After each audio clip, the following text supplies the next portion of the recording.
Isa sa palatandaan ko kung sira yung power supply, to share ko lang ha, pero sa dami ng mga magagaling natin na mga master technician, ito yung madalas na encounter ko at madalas kong i-check pagka dead set ang unit.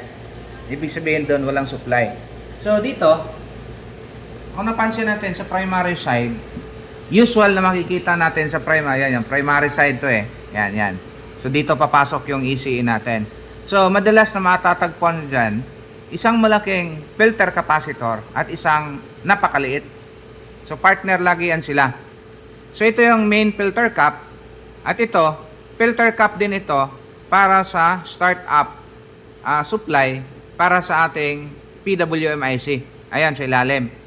Ngayon, ang tinitingnan ko dito kung may tama to o wala, gagana o hindi, unang pupuntahan ko ito.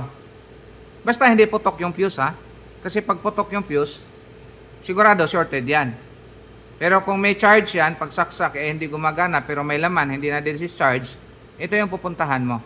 So dapat dito ay diode reading lang po yan. Forward reading, meron. Reverse reading, dapat wala. Okay. So, testing natin. Check natin kung may tama ba siya o wala. Ito ay ano to ha. Itong unit na to ay dead set. So, nagpalit tayo nito kasi shorted, wala.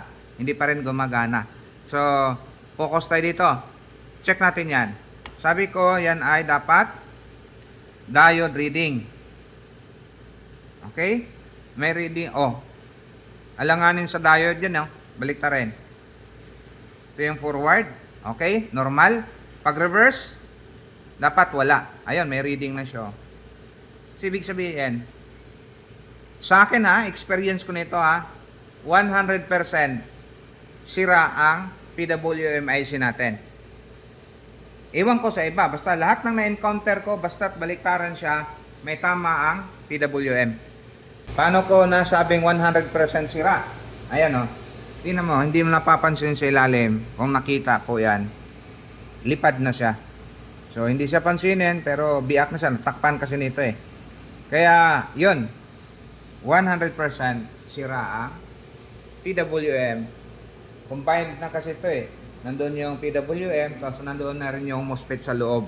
Kaya isang ano lang, isang package na. Hindi katulad sa ibang brand na separate yung PWM IC at yung driver niya. Okay, so yun lang. Sana nakatulong to sa mga, para sa mga bagong civil to. Hindi to sa mga marunong na sa diskarte. So, share ko lang to. Okay, so kung hindi ka pa nakapag-like and share, follow na rin. Pasuyo na lang po. Okay, shoutout sa lahat.